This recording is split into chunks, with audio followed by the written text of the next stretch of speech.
откуда приехали? Ой, 253 будет. Спасибо большое. Здравствуйте. Уфа. Братская. Рядышком. Да, Да, приехали. соседи. Делаешь, дай желаю. Так.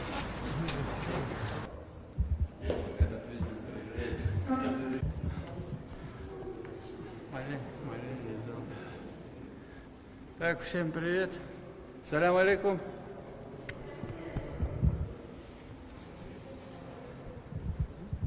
Это мембар.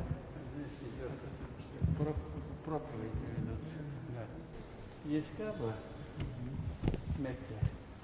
Она покрыта, эта мечеть, вот таким ушитым тканью. И ее меняют, и вот эти куски по всему миру. Вы знаете, сколько народу во время хаджа? Миллион, Посмотри. По одному месте молится. Да.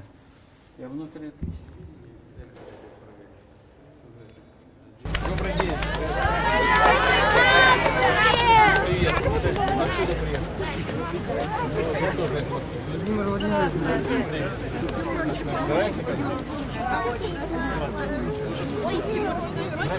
Все, хорошего дня.